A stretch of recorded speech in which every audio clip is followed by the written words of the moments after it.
Well, welcome to the Motorbike Show and welcome to the Peak District. It's one of the greenest and most gorgeous counties in Britain. Industrial heritage, luscious landscapes, and mile after mile of stunning roads for us bikers to glory in. So I'm going on a little road trip, starting off in historic Buxton, then motoring on south through Bakewell to the spa town of Matlock, Bath, before ending the day at the Crich Tramway Museum.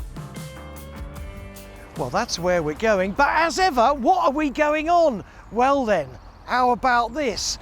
The new CCM Titanium. It's also known as the Heritage 71. It looks very similar to the standard CCM Spitfire flat tracker, but it's about 10 kilos lighter and about 19 grand dearer. Now, why is it called the Heritage 71, hey? Well, I'll tell you why. Because the founder of CCM, Austin Clues, was inspired back in 1971 by Jeff Smith, who was the world motocross champion, and he was the champion on a titanium-framed BSA. Would you take a look at the finish? It is quite beautiful. Also, the thing that's amazing and striking straight away is the lobster welded exhaust pipe. The paint finish is glorious. The rear end, if you have a look at it, right, this point here is just beautifully crafted. And also, you know how I hate huggers, right? Every single modern bike has a hugger. No, not the CCM Titanium, right? It's got a side-mounted number plate, and it's also got the signature down there. And so if you ever thought, I wonder what CCM stands for, now you know. Clues Competition Motorcycles. You see, every day's a school day with Henry Cole. Before we leave, let's have a mooch around Buxton. The highest market town in England, Buxton is modelled on Bath, with elegant crescents, charming parks, and a famous opera house that would have left Jane Austen drooling. Talking of which, it's also rather wet, raining on average 1 day in every 3. There are compensations though, because a lot of that Peak District rain ends up in its famous water. Now, I don't know whether you've ever had Buxton water, but this is what it's famous for. Now, you can come here obviously and have free Buxton water. Oh blimey, that's quite warm actually. You could bath in that. You can do that, give the line a rub, take as much water as you want, or they do it in takeaway bottles. Time now though to saddle up and ship out.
It's the titanium in this bike that makes it so expensive, but once upon a time, another metal was considered so precious that people kill for it.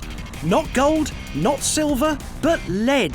To find out more, I'm going to meet local guide Andy at the Magpie Mine. It's believed that the Romans actually came to Britain because of the lead that they needed for all their plumbing. Right, wow. It's used in car batteries still. Church roofs. Church roofs. And of course, the Queen was buried in a lead-lined coffin. In one infamous incident, 3 miners died here when 2 rival gangs tried to smoke out each other's shafts. Did people get rich from this? You know, I could just imagine the old sort of, industrialist with a sort of pot belly like me and a large cigar coming up, not worrying about working conditions, just worrying about his moolah. The most profitable days was the early 19th century, but once you started getting involved with investing in technology, it's talking big money. Yeah, right. And the mines, never really made a profit. They might have a boom year, but then, the cost of paying for all the engines. Absolutely, and so on. absolutely. I've got to tell you though, Andy, it's a fascinating place, and I can feel the history here.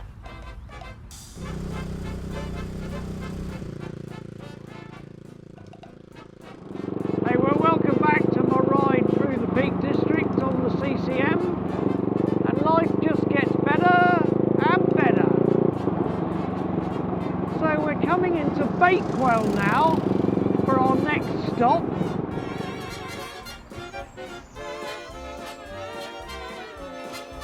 Now, Bakewell is famous, obviously, for its patisseries, yeah? Now, I always thought that it was a Bakewell tart, but it ain't, mate, right? It's a Bakewell pudding. To find out more, I'm gonna risk life, limb and belly with a quick visit to Emily at the cake shop. Can you grab one for me? Yeah, sure. Right, there we go.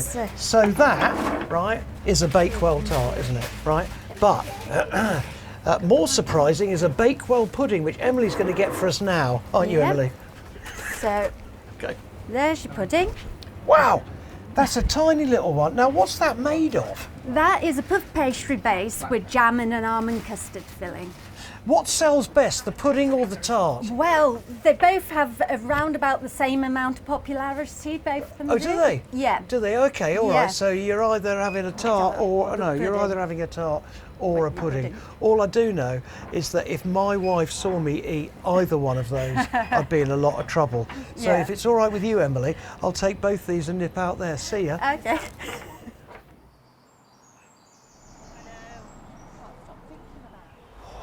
I haven't got any crumbs, have I? On my mouth. There you go. Hey, look, if you get the chance, please come and have a wander around Bakewell. I promise you, you won't be disappointed.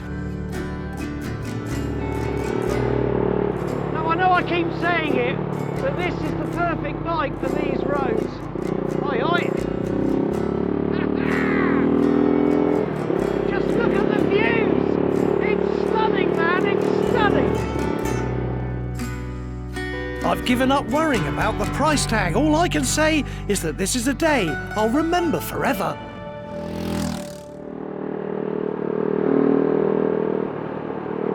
Oh, I'm loving every second of this, man. Every second. All play and no work makes Henry a very happy boy.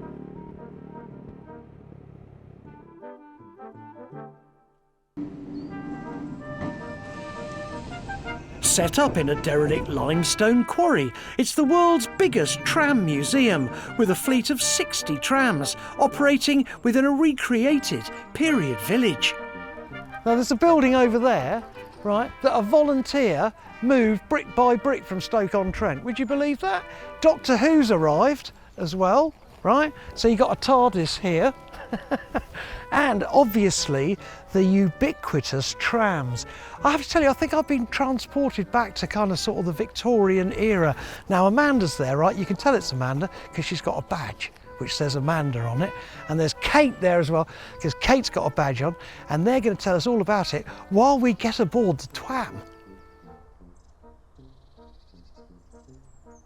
Now look, this is the last tram, it's 4 o'clock, right? So if you get here after 4, no trams, okay?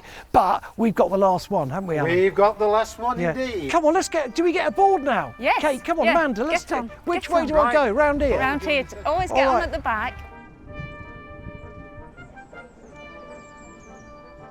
So tell me, look, why is this amazing attraction here in the first place? Well, back in 1955, the Tramway Museum Society decided they wanted to form a group to buy old trams that were being destroyed. And then in 1959 they purchased this land, which was an old quarry. And then they started to build it brick by brick, by the hands, didn't they? Wow. Laying rails, making the whole site. And then in 1961 it opened to the public, so that's how it started. That's how it started. Yeah. And burgeoning today, obviously. Yes. How many visitors do you get, Kate? Do you know? We get around 100,000? about 140 at the best. 140,000? Yes.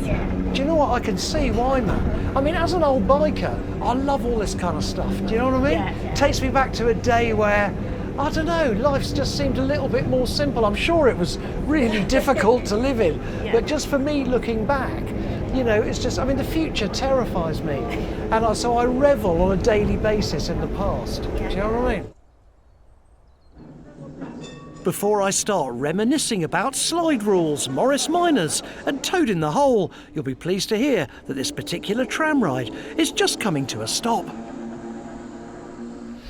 Oh man, that was a wonderful little ride. Just time to reminisce about the CCM though.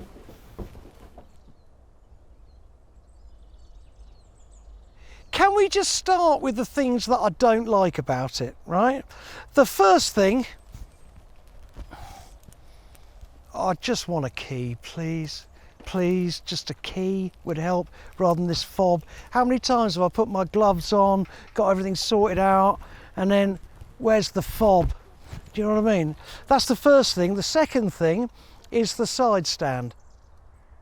I don't like it because it's hidden under the glorious exhaust pipes. So those are the things I don't like about the CCM, but what do I do like? Well, I think I'll probably have to sit down for this. Do you know what I mean? Because it's quite a long list, right? I love the engine. I love the handling. I love the kind of soul of it. I love the engine noise. I love the exhaust pipes. But, and this is a big but, because let's talk finance, eh? Now you can buy a standard CCM for around the kind of, I think it's 12, 13 grand. Or for this titanium framed motorcycle, it's just under 30 grand. Now I've got to tell you, riding it, it's absolutely fantastic, but so are the other models. So what price are you prepared to pay for titanium? Well, I guess it's up to you.